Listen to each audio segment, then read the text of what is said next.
Well, hello there, everybody. How are you doing? Happy Prosperity Day. So good to see you. And hey, thanks for tuning in and thanks for all the birthday greetings. It's humbling. It really is. And so thank you. Thank you all. It's wonderful trip this whole reality has truly become. It's quite interesting. So, hey, nothing missing, nothing broken. Speaking favor over us all. And as I see that I am now live, oh, far out. I mean, it's like, okay, I'm actually live. It's good to know that. Um, and as have you noticed how it seems like everything is a little slow on the internet side? Maybe it's just me, but seems curious, as I would say. So anyway, as I flip over here and flip over there, and I y'all look beautiful. Missed you. Could have used probably some extra hands in some of the things, but anyway, it is good. Physical exercise. It's amazing. It's as your days increase on the ledger, as they would say, you find out that uh you still got the muscles. They're there. I mean, I think they'll stay there and till, I guess, I don't know. I guess you had enough and you decide to leave. But it's great. It really is. It releases so many different endorphins, and you're out there in the sunshine and getting tanned, and you're seeing nature unfold, and you're busting your ass. Yeah, it's like, yeah, using muscles that, wow, you didn't realize were there. But yeah, anyway, so great time to meditate. you know when you're focusing on what you're doing, y'all know this. And my mind, it's a fun place. So what's happening? Speaking favor over us all, nothing missing, nothing broken. I want to tell you something that I experienced in one of those lucid moments in meditation. But anyway, just want to say hello to everyone that's in the chat room. Thank you. Thank you all. Nothing missing, nothing broken being. Hey, Chloe. Uh, Good to see you, my dear. Ruby and Joyce and Jargo and Melanie. How are you doing? Good to see you. Pen Gritty and Loretta and Jackie J and Joyce. Uh, all the rest of you. Yosley, what's up? Good to see you, my friend. Um, yeah. It was sometimes, you get away from this medium, and it's a medium. It's interesting because suddenly, the way the brain works is that, it will fill in the reality that you step aside from. It's pretty interesting. Listen, I got an email, and I'm sure most of you all know this by now, but thank you, Big Al. And I also got one from Teresa as well. Ken Isby, Starseed, made the transition. I think it was Thursday, like 8 o'clock or something. So Isby's out there, the answers are at least answered in one way. We all find out what really lies on the other side. I from the time I got to know Ken, he was a delightful soul. He fit right into this soul tribe. I mean, he may not have been as active. He had he succumbed to the big C, as they would say. But I have a sense that his transition was peaceful. When I meditated on it, I didn't sense any type of strain or stress. And I think we're all better for being connected into that reality, that conscious network, as Trina's friend's dad said. That, yeah. So Isby, we wish you well. Probably met Brian out over there, and oh, just so many others that have made that transition, and it awaits for us all. And hey, embrace it, baby. That's all I got to say. Don't fight it. Don't fear the reaper, as Blue Oyster Cult says. Don't fear the reaper. So, Isby, we love you, man, and man, truck on. Yeah, he's definitely the quest to the unknown, into the unknown. It's where it's at. So know thyself. What's up? Hey, Jeanette, good to see you. Witch Moon, good hello. Good to see you. And there was a number that transcended last year. It's and I kind of view my years now, not so much by the calendar, but when I came into this realm. Cynthia, by the way, thank you for the birthday greetings as well. Auntie Queenie, how are you doing? Good to see you. Mark, what's up? How is Mexico, my friend? Gracie, good to see you. Grace as well. Hello. Let's see. How cool is that? So growing coffee and sugarcane everywhere. Wow, the flavor of the vegetables and fruits are amazing. I can imagine that. Mark, you're a testimony to manifestation. I mean, you went down to a foreign country, a foreign community, and brother, it sounds like you've adapted quite well. So much favor to you, brother. Paul Joe, what's up? And Kelly, good to see you. What else is happening? Nancy, hello, what's up?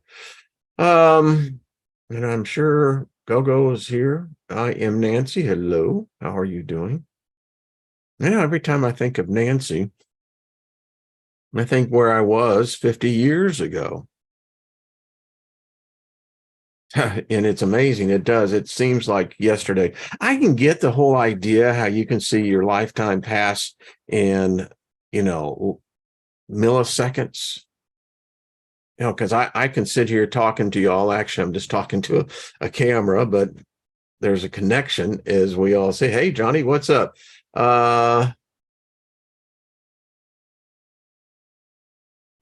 Isby was, yeah.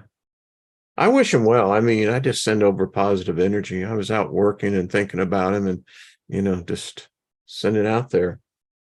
Because, he saw the same thing of his life. It's interesting how we all can be on the similar path. And the paths may be identical, just structured in a different perception for us individually. But I was meditating and this came to me very clearly. Many are on the same path, but the path does not lead to the same destination. It's interesting. I think we will be surprised to see in there. And I think it's just the way it is. We have an energy. It's a part of us. It's in our, hey, Morgan, good to see you. Thank you. William, what's up? And Tony, thank you. Know thyself, what's up? But once you're in that frequency, even upon that moment of so-called death, actually it's liberation. We're spirit beings, folks. You know that. And as much of a joyride this is, whether it's pleasure or pain, it's still the same. Boy, then I make that rhyme all the time, huh? So anyway, and I was meditating, it just came to me. It's like the frequency you're on right now, where your state of being is at, and all the marvelous display that entails. I mean, it's really is an adventure camp. I mean, I look at this, when I was a ward of the state in the state home, really dug that place, Burnett Balin. I mean, I really digged. Anyway, we got to go to summer camp. That was freaking cool for me. I mean, yeah, eh, summer camp? Are you serious? I mean, really like summer camp, where you can ride horses. Back then, we actually, shot 22s, as part of the activities, and canoeing, on the Colorado River. And that's what these bodies are like. It's a summer camp adventure. And we get to intermix with this whole thing. But when we transcend, that's why it's important, keep that vibration going. It'll help you right to the other side. So, hey, Morning Star, what's up, everybody? And everyone, thank you. In the chat room, Cole, good to see you. And it's true. We'll be over there. Can you imagine? Could you imagine, Gilbert, brother, thinking about you on this one? By the way, you're doing a great job on that bike.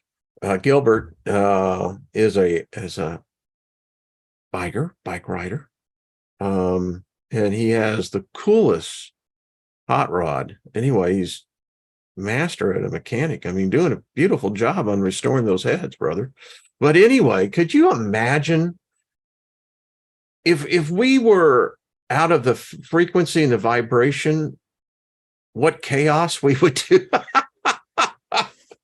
I mean, seriously.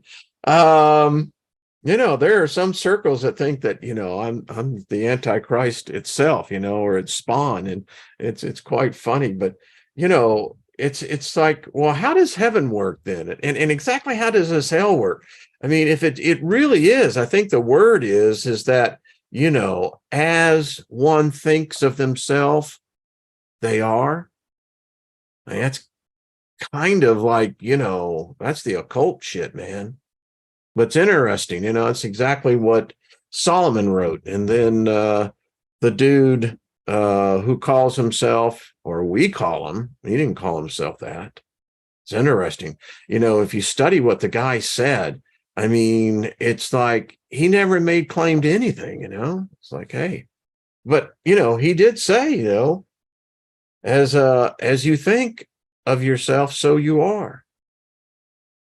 I think that would carry over to the other side too. It's like that bumper sticker I told you I saw in Vegas back in the 80s. And it's interesting. It says, Jesus loves you because everyone else thinks you're an asshole. Jesus is the only one that can love you. And imagine if that was kind of the prevailing attitude. I mean, if I was to walk into a Baptist church, I mean, people would they would probably have a cardiac arrest out there. Like, oh crap, Satan came into church today. But anyway, I mean, you wouldn't do well in that vibration on the other side. I mean, you'd be a hell of a disruptor.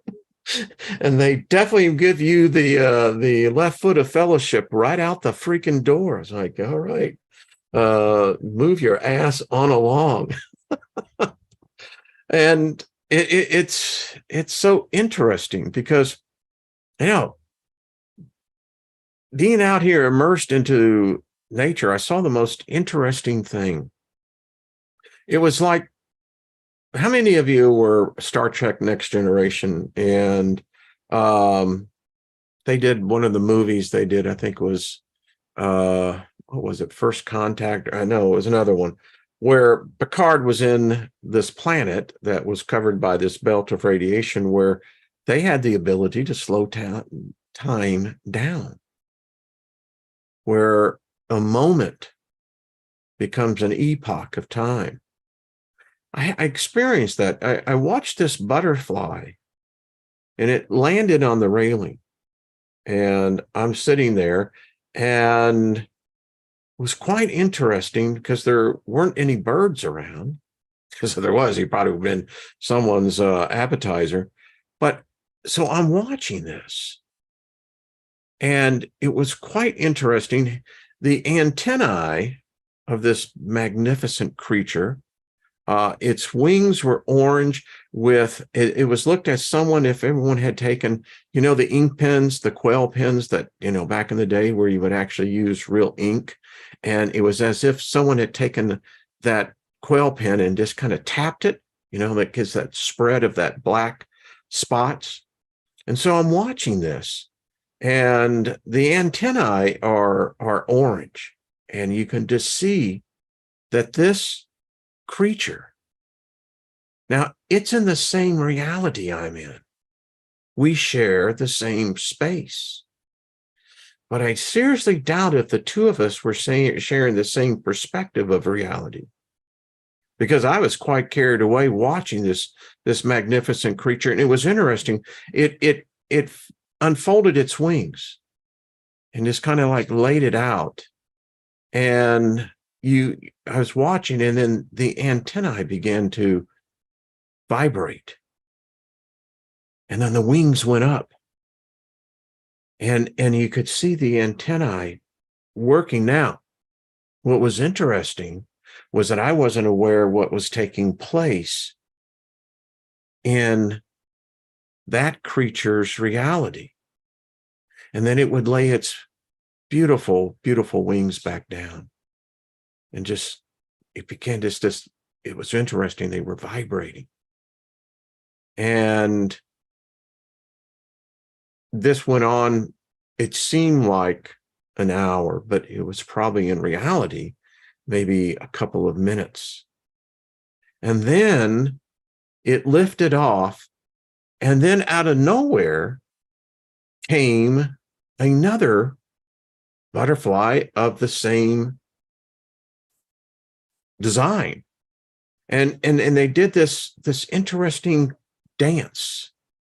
And I'm sitting there just realizing that there's a lesson for my spirit in this. It's a lesson for all of us, that I got to witness something that the vast majority of humanity could give a care less about. But for me, I was allowed to share for that brief moment in time in that creature's reality. So anyway, there you go. Hey, Cass, what's up, dear? Good to see you. Gaia, hello, how are you? Kim, so yeah. Nina, what's up? Good to see you, my dear. Tony said, had a butterfly friend on my hand the other day. It was awesome. Yeah, it really is. It humbles me. And it causes me to give thanks, to that which created my consciousness, that I have this unique opportunity at this moment in time, that I occupy a place and space and time where I get to see things that it's a whole different, there are a billion other realities within the same stage we're on. Our flowers that we planted about 6 weeks ago, the asters, I mean, they're blooming everywhere. The tomato plants got tomatoes everywhere. I mean, we're going to have tomatoes. The broccoli plants are growing like 2 inches at night. And it humbles me to think that, there are kingdoms that coexist. And it got me to thinking, I'm going to make Wednesday here. I got so much things going on, so I'll try to do at least 3 shows a week. But it gives me an opportunity to talk to y'all. It's like sharing from it's an amazing growth. Now, as a child, there was a number of years that, living with my dad, we were poor and grew our own food. I swear my dad used us as, cheap labor. Like I said, summers were nothing but work. We were up before the sun and we went to bed well after. He had chores. I mean, it was just, but I look back on that, and what I perceived at that time to be something that was hard, you know, almost cruel. Well, it was cruel, but yet there was these lessons that I'm finding as I have traversed the cascade of days that, wow, it comes back. And actually, I realize is that, yeah, despite the beatings and everything else, probably was the best thing for us physically.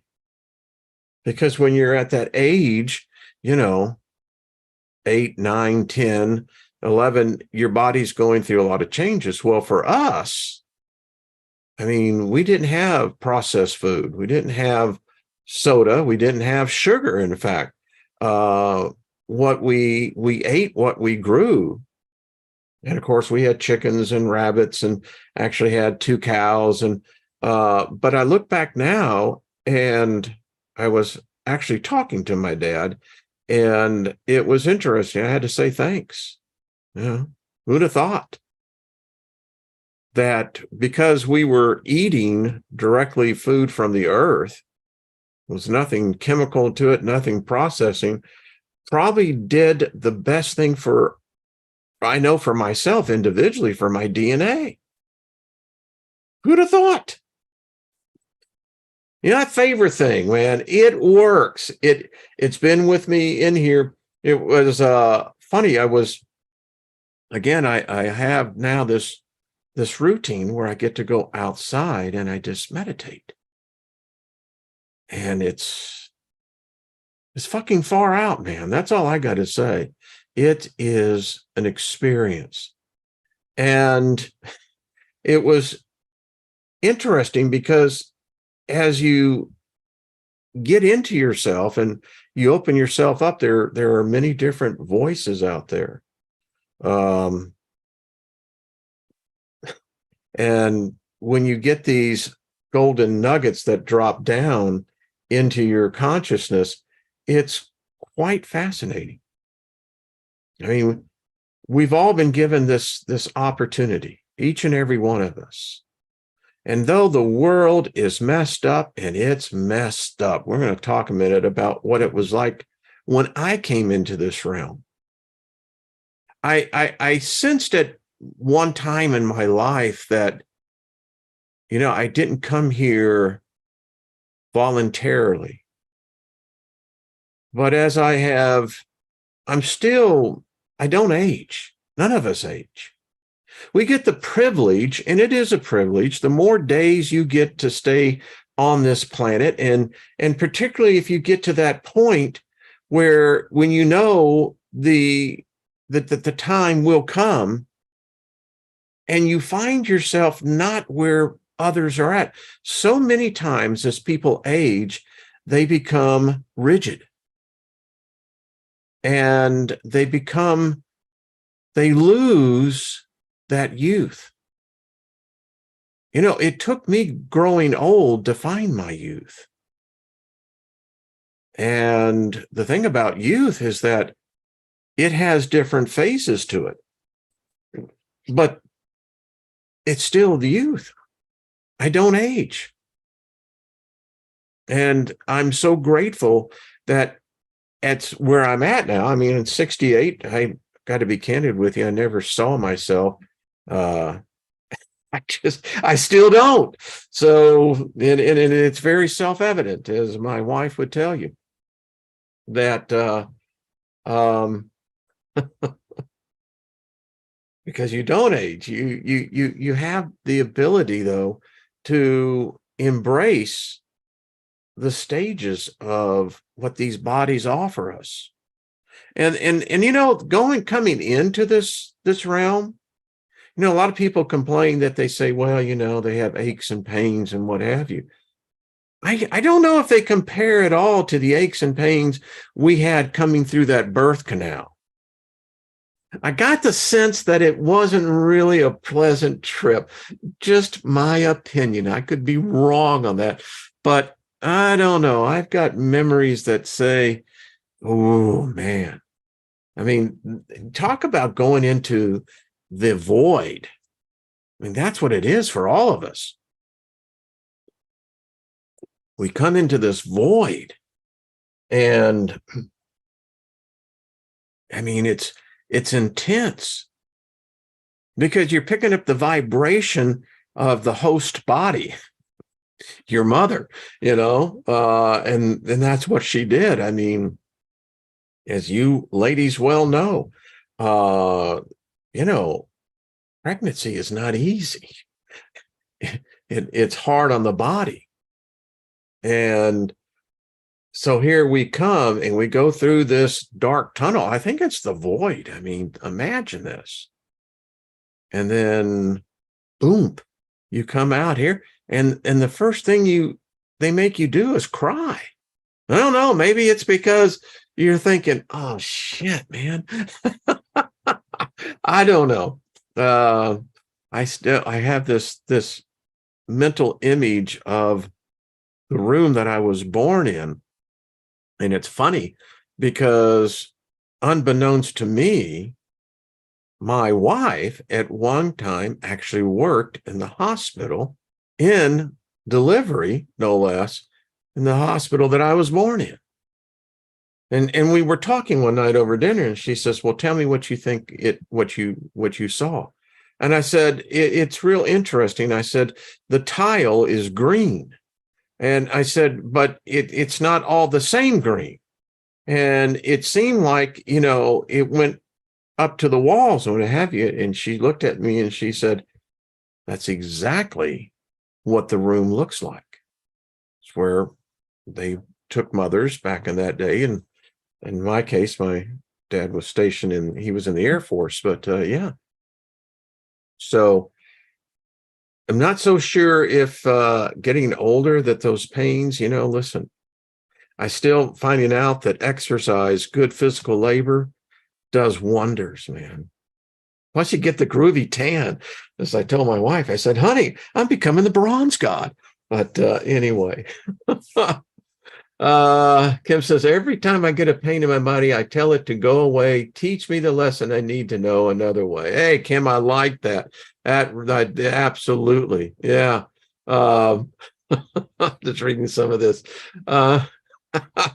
So, hey, Kirk Plain, what's up, Rick? Good to see you as well. Turning 63 in 4 days. Morgan, all right. Well, happy birthday. Enjoy it. It's really, I mean, that's how I'm convinced it's our individual gifts. Many times when I'm out there and I'm just immersing myself now in my mind, it's been able to be clear. It's quite refreshing. And you begin to realize that what we have, each of us, has been given this gift. And it's to experience this. We never cease. We continue on. I don't know about reincarnation. I just got to tell you, there may be a recycling for some, but I think for the vast majority, we come through one time. That's just my opinion, because I'm still convinced that this is a training ground. This is where gods and goddesses go.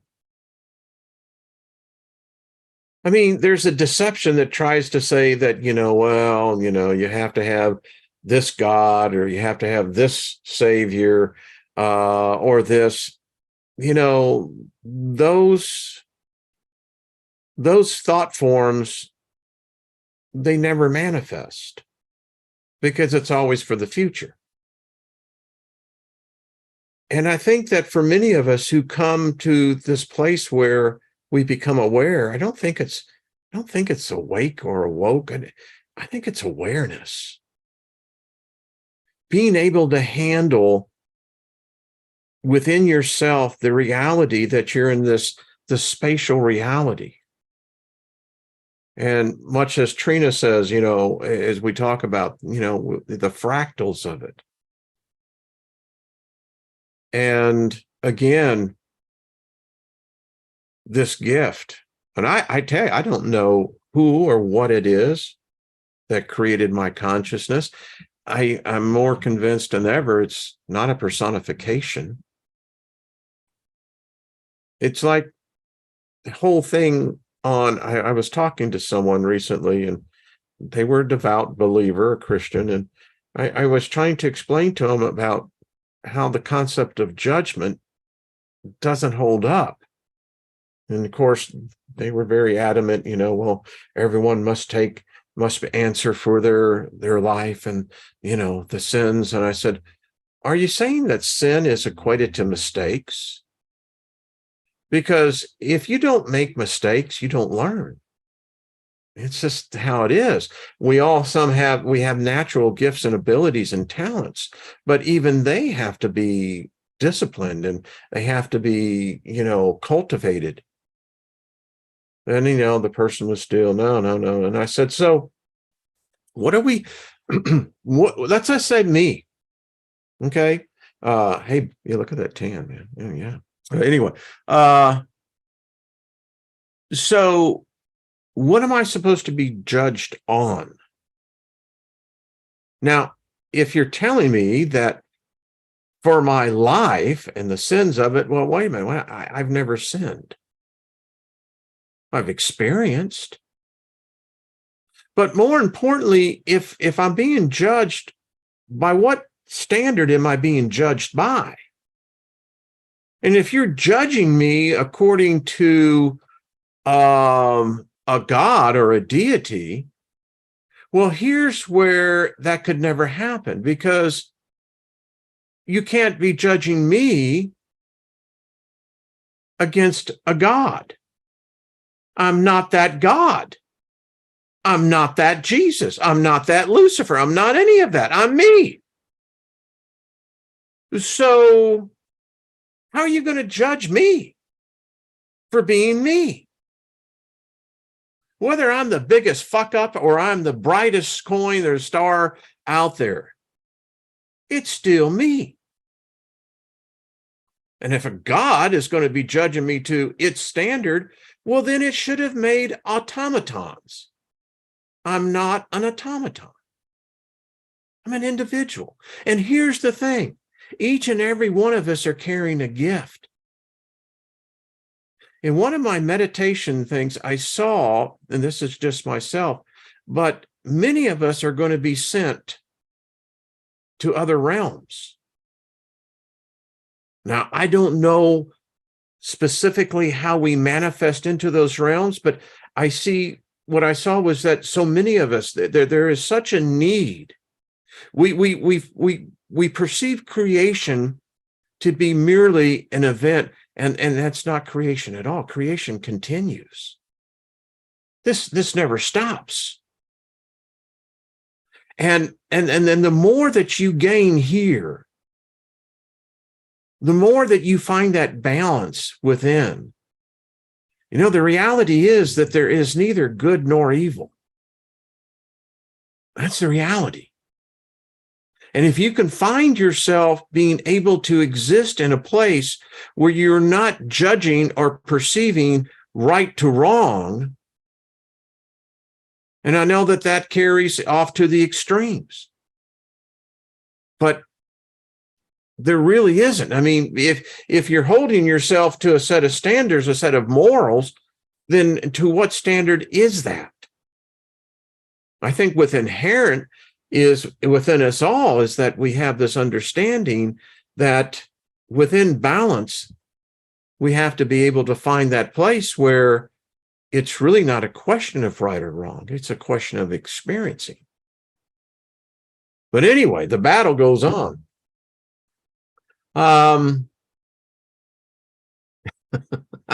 Reading the comments. Robert, good to see you. But anyway, and boy, talk about dreams. Woof. I had a humdinger the other night. Got up, told my wife about it, And then I began to look up, trying to get the interpretation. And so it's interesting, went to a couple of different modalities, and yeah, things are happening, folks. It's exciting. So anyway, yeah, I'll have to cook. That's a good album, by the way, Van Halen, Balance. Yeah. And I think that's where we go. I think that we carry that vibration. That's how that's how we're recognized. And I really don't see how, you could begin to interact with a vibration that is either out of sync with yours. I don't see that happening. It's interesting when Lynn and I are out and about, and there's a certain energy that you see in people. It really is true. I mean, you see some people that life has just beat the shit out of them, and they are just in suffrage. And then, as one woman said to us, it was a waitress, and she said, she says, "You two hardly even said anything," but she says, and she used this exact word. She says, "There's a light about you two," and we were at the Texas Roadhouse Grill anyway. And so there you go. There's a light about us, It's your smile. It's your spirit. It's that constant thing. Yeah, Nina, I think I get you and JD on. I think we ought to talk about this, because thinking of this, I pulled something up, and so I'm just going to read this to you, because I thought this was interesting. Because this is what it was like when I came in to this reality. And this was actually work written by someone on the Quora exchange. It says, "What was it like to grow up in the 50s? There was a lot wrong with the 50s, but for a kid, everything was an adventure. We created our own virtual reality. We made our own toys with whatever we could find behind the garage or in the basement. In the summer, we went to a community pool where everybody smelled like chlorine. The pool was several miles from home, but we hiked to it often with no thought of the distance. We played on the railroad tracks, put pennies on them just to watch the passing trains flatten them out like tinfoil. We played all day and only went home for lunch and dinner. We played until we couldn't see anything anymore, and then went home to watch the Jack Benny Show or Jackie Gleason. When it was time for bed, we took our crystal radios and listened to the Lone Ranger, Dark Shadows, or the Boston Blackie. Then we slept in our beds with our siblings in the next bed. We got up in the morning around noon and started all over again. After watching Howdy Doody and some cartoons like Mighty Mouse, and we had to find something to do because there wasn't anything on TV anymore, just as a test pattern. So we went out and started our adventure all over again. This time, maybe we played Forest Ranger or Cowboys and Indians. We fought over things like the other guy not taking his deads. We played street games like Kick the Can, Hide and Go Seek. Occasionally on Saturdays, the farmers would come to town with their horse-drawn wagons selling their strawberries. Mom would run out and buy a whole crate full. Then we would sit around the table, cutting off the stems, mashing them with sugar, and making a huge bowl of soupy strawberries while Mom baked some fresh biscuits. Then after dinner, we all ate as much strawberry shortcake as we could eat. We had fresh cooked breakfast every morning, and Sunday breakfast was an event at our house. Mom made fresh baked cinnamon rolls, while Dad made the bacon and eggs. Sunday dinner was another meal of the week event. This was pretty much the only time my dad was easy to live with. The rest of the week, he was a very difficult person. In the winter, we hiked the same 2 miles to the park where the pool was. There was a big hill there, and we could slide our sleds on, and we still stayed all day until we couldn't feel our hands and feet anymore. Then we had to make it all the way back home again in feet of snow that was so cold, it was a wonder we didn't get frostbite. But in those days, we could just walk up, we could just walk up at someone's porch, knock on the door, and ask if we could step inside to thaw out. Once a lady invited us in and made us hot chocolate and had just made fresh brownies. We all took off our wet coats and socks, and she hung them over the heat register to dry. After we were thawed out, we thanked her and were able to make the rest of the trip home. We lived on a long hill and would use the sidewalk to sled down. If something happened to shovel the snow off, we would detour through the front yard onto the sidewalks. When we reached the bottom, we could see the panic of oncoming drivers' faces, thinking we were going to cross the street because we were going so fast. But we skillfully navigated our sleds into the sharp turn just before it was too late. Sometimes we would flip over, but never into the street. We didn't know about politics, and all I remember from that era was I liked Ike. When I was born in 1955, that's the year Eisenhower actually came into the presidency. He was the only president I was old enough to remember, although Truman was president when I was born. Truman was before my time. And all I remember is that he was always on the golf course arguing with the Russians. We lived with the constant threat of nuclear war, but we weren't fazed by it. Some people built bomb shelters that we used to raid the food for food. We would hang out pretending to be survivors. Some of them were pretty cool. There were sales lots around town, much like in those days, that sold them. Like today with Christmas trees. They had model bomb shelters of all sorts on display. The music was soft, romantic, and lively. When Elvis came on the scene, everyone thought that the world had gone nuts. What was this crazy new music kids were all getting sucked into, and what was happening? But there was no stopping it. There was the Big Bopper, Buddy Holly, Dion, and the Belmonts, the Drifters, and so on. We loved it and had parties where we played spin the bottle. No drinking, just soda and ice cream. We would go to the malt shop for a soda or a malt and hamburgers and fries. We earned our money by shoveling sidewalks in the winter and raking leaves in the fall and cutting the grass in the summer. We always had a way to make enough for that soda. I hardly ever remember asking my parents for money. They would just say, if you want money, you have to earn it. That taught me a work ethic that I carried with me for life. We had no fancy toys, in which the rich kids and had pedal cars and the Schwinn bikes, which built into the headlights. We rode whatever we could put together. We used to take the fenders off our bikes and attach a piece of cardboard to the fork and against the spoke so it would sound cool.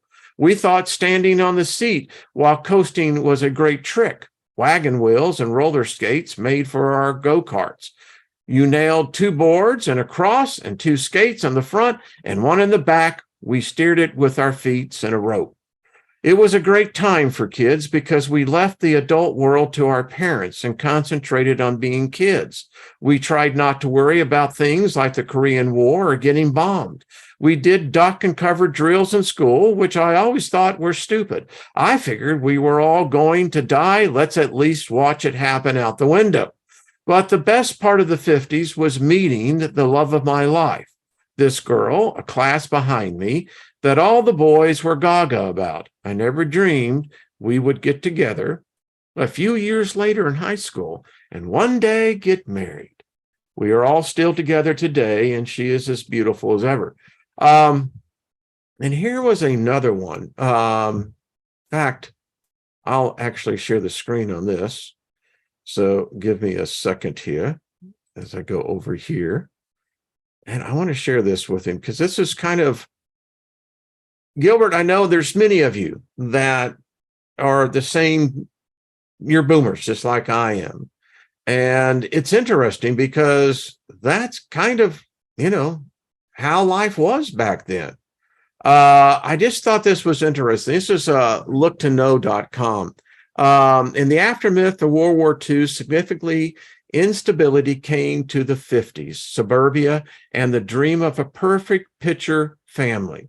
The 50s were boomer years. The economy boomed everywhere. Individuals were feeling the need for family and security after audacious years of the war. So in 1950s family life, there was also a marriage boom, birth rate boom, and housing boom. The 50s family. During the 50s, there was a deeply ingrained social stigma against divorce, and the divorce rate dropped. So the stereotypical nuclear family of the 1950s consisted of an economically stable family made up of a father, mother, and 2 or 3 children. Children were precious assets and the center of the family. Very few wives worked, and even if they had to work, it was combined with the role as a housewives and mothers. Few husbands spent quality time with their children or helped around the house. Dad's role was to be the breadwinner, advice giver, and family disciplinarian. Boy, I remember, father knows best, leave it to Beaver, Ward Cleaver. What the 50s parents wanted for their kids. Parents wanted their children to have better lives than they had had and did everything possible to make life good and for their kids and grow them into successful adults. Children were taught manners and taken to Sunday school or church. Generally, parents were permissive and wanted their kids to have more fun and comfortable childhood than they had during the World War II. But isn't it interesting that, if you perpetuate this to each and every generation, the problem is the latter generations are not going to have the same appreciation that the first generation had. My grandparents were born before the Great Depression. I mean, my grandfather was a lumberjack that literally rode on the back of these huge redwoods that were pulled by mules. And mule, is between a donkey and a horse. But anyway, and going down the Sierra Mountains. I mean, they knew it. The Depression taught them everything, and they instilled those values into us kids. But it's lost in today's generation. No one doesn't even think about it. Raising little girls were expected to be nice. Isn't that how the limerick went? Little girls are what? Spice and nice or something like that. They helped around the house, wore dresses and skirts, and were taught to be differential. Even as children, girls felt family and societal pressure to focus on their aspirations on home, husband, and children instead of higher education. Very true. It wasn't uncommon for a girl to marry and begin having children shortly after high school graduation.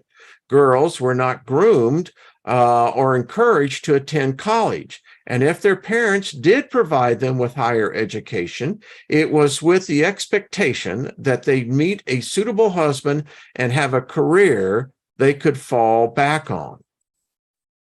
Wow. Now, this is creating an image, a reality that didn't exist.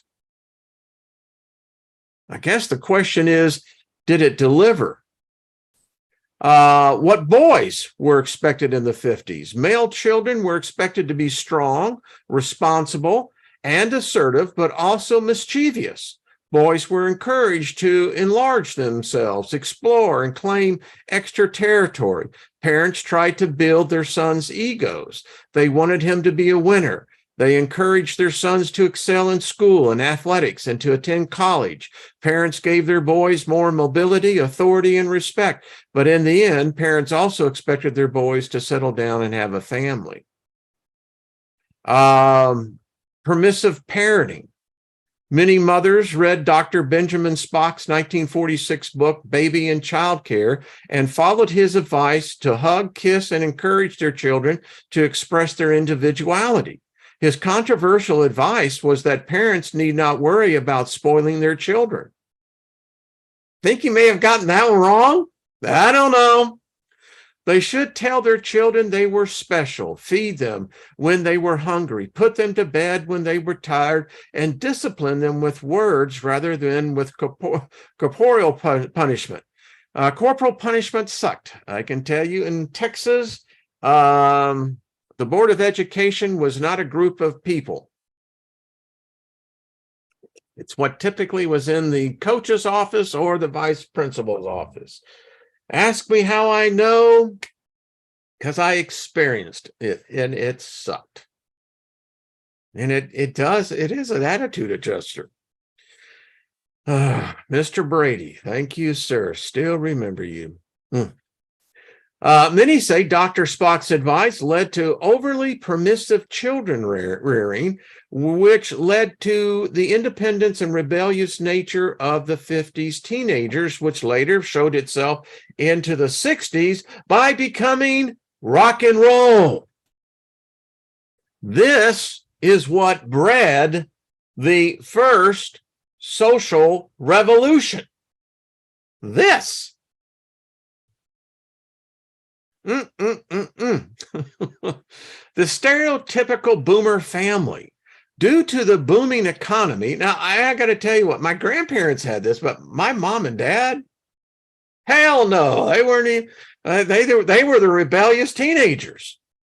I mean, my mother was 18 when she had me. My dad was 20. Boom. That's what I'm saying. With the establishment of the Federal Housing Authority, FDA, and the Veterans Administration, home loan programs, many white middle-class American parents, and this is true. I mean, back in the 50s, I mean, you can say whatever you want, but it's like today, we went through the whole 60s revolution to tear down the barriers, and now you have these higher institutions re-erecting these barriers. But anyway, they found it easy to borrow money from a bank, move out of the cities and small towns into newly built homes in the suburbs.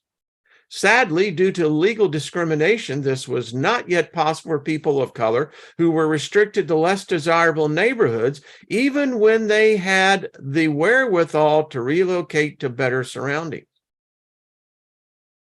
Now, you can talk about the 50s all you want, but it was the 50s. I guess we could really just carry it forward, if you think about it. I mean, I remember when the South was on fire. I remember that. I remember when LA was on fire. I mean, yeah, it was, not fun times. Life in the suburbs. I mean, it took on its whole self. Today, we're seeing the several generations of this. And yeah, says life was different in the suburbs. Suburbs were free, social, friendly, and family oriented. Many families lived close together, and there were all sorts of group social activities. There were little league teams, Boys and Girls Scouts, and the Parents and the Teachers Association. I don't think there's PTAs anymore, are there? Kids walked to school together and had next door best friends. When the weather was nice, neighbors gathered in one backyard or another to cook, eat, and chat, or more. Doors were seldom locked, and the suburban parents unofficially watched after each other's children. However, the suburbs also reflected the social, economic, and racial homogeneity. Yeah. So that's what it was like when I was born. I mean, and I have, many of us can look back and go, yeah, I think we made some mistakes along the way there. Now, of course, we were just kids. I mean, I really didn't really get, for me, kindergarten was in 1959 and 1960, a lot of this was experimental. And yeah, there was a discussion one time I had, it was in an executive mind share, and it was interesting because we were talking about, the conditions that the 50s afforded. Now, if the 50s hadn't been here, as bad as they were, racial divide, discrimination, I mean, it was just nuts. I mean, I was a hippie. I got my ass kicked because I had long hair. Yeah. Nothing else. Just because I had long hair. Busted his testicle, though, son of a bitch. Didn't fuck with me anymore. But anyway, I digress. Like, okay, but you think about what the social economic thing that was, it was new. I mean, past generations didn't have it. You had the class caste system here in America. Over in India, it was there. You had those that had and those that didn't have. Pretty much how it was. This middle class was something that was new, but if it hadn't been for the middle class, you think about this, we wouldn't have the technology we have today. Out of that was birthed Steve Jobs, Steve Wozniak, Bill Gates. Look at what that guy's turned into. We can just go on and on. They came from that. So here we created this thing called suburbia, this middle class, this whole thing, this social experiment. And listen, I don't know if we chose our entry point. Apparently we do. So we must have been able to see enough going in saying, yeah, this is the time now to get in. Because quite frankly, I don't think there's going to be another time like the 50s. That time has come and gone. Yeah, we're still experiencing this, but we're also living, I think, some of the grievous errors that we made as a society. And we're paying the price for it now. But on the other hand, look at what came of us. Many of us who were exposed to the social morals, Christianity back in the day. And I can remember, you knew the houses who didn't go to church. It was weird. Now I'm one of those houses. But anyway, but, look at it, folks. I mean, as I look at this today, I mean, and, this is the day I was born. Who knows? They made a national holiday of it. But anyway, I look back and I'm going, what a trip. I mean, this is the weirdest acid trip. I mean, this is weirder than any trip I ever took on LSD, any trip I took on mescaline, any trip I did with psilocybin. I mean, I'm just telling you, this is a weird trip. Because I'm seeing where I came in at and kind of projecting forward. And then I think about this spiritual reawakening or awareness. I don't know what we call it, but we have this expression where people, I mean, when you can start approaching life, kind of basically no longer feeling guilty about yourself, but just being damn appreciative of yourself. Just appreciate the fact, give thanks to whatever created your consciousness, darling. I'm glad that you're here. I'm glad that you listen. I'm glad that you hit the like button. I'm glad that we get a chance to know each other, if it's nothing more than through handles. Hey, Ginger, what's up? How was New Zealand? Got to tell me, email me, girl. Preliminal, how are you doing? That's what I'm talking about. I have this rare privilege and opportunity to interact with you. And that's a trip. I don't know what consciousness thought of this, but you have to admit, that's a pretty good thought, I'm going to create as many as there can be. I don't think the number stops. And these are going to be eternal beings. They're going to have an energy that they don't understand. It never stops. It's ever renewing itself. And then I'm going to give them the opportunity to interact with one another. I'm going to let them have the opportunity that they can begin to create their own. They can create their own thought beings. Now that to me is what this force is. It may have a face. I don't know what face it would have. It's more than it would have a feel, a sense, a presence.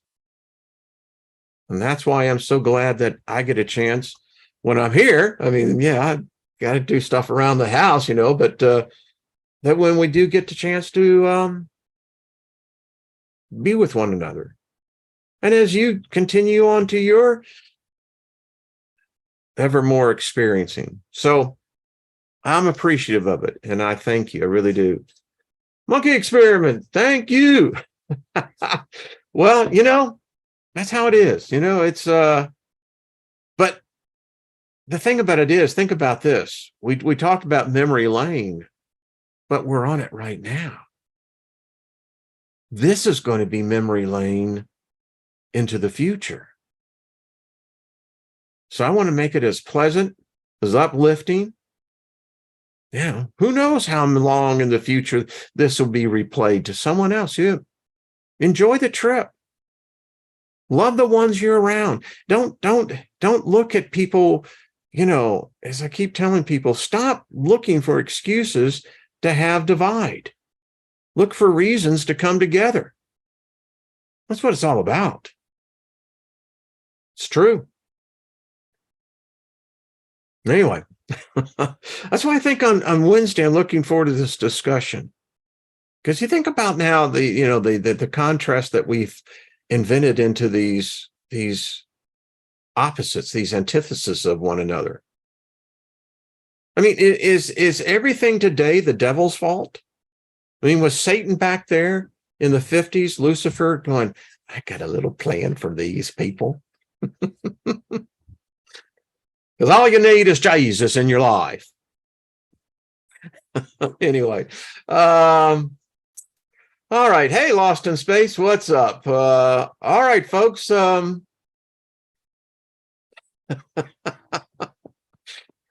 That Gates, that's one creepy dude, man. I mean, that is just, he would have been one that you could, even in high school, you just knew was going to be a freak. I mean, and not a freak in the good way. The Freak Brothers, R. Crumb's creation. I love Phineas Freak. I mean, but Gates was that creepy type of freak. Yeah. Whew. Anyway, yeah, tell JD. Yes, I know about JS. I don't know about that one. So trying to answer things on the thing. Everybody loves the shadows. I like Dark Shadows. I think Barnabas Collins, there was a point where Dark Shadows was really, I mean, that was getting into some deep occult stuff, man. I mean, holy crap. Seriously, I mean, Dark Shadows, and it was a couple of seasons, particularly, when Barnabas Collins came out the first time. Yeah, that's what I'm talking about. All right, just bringing back the memories, folks. All right, I kind of went over. So happy day to you all. Thank you for enriching my life. Thank you for the birthday greetings. You're a gift, all of you. You're a gift that continues to give. So thank you. Thank you very much. Appreciate it. So enjoy the rest of the day. I am. And we're going to meet up tomorrow with Trina and with Miss Jenny. Always fun with that. And looking forward for Wednesday, getting JD Temple and Nina back together. Yeah. Thank you, Jackie. All right.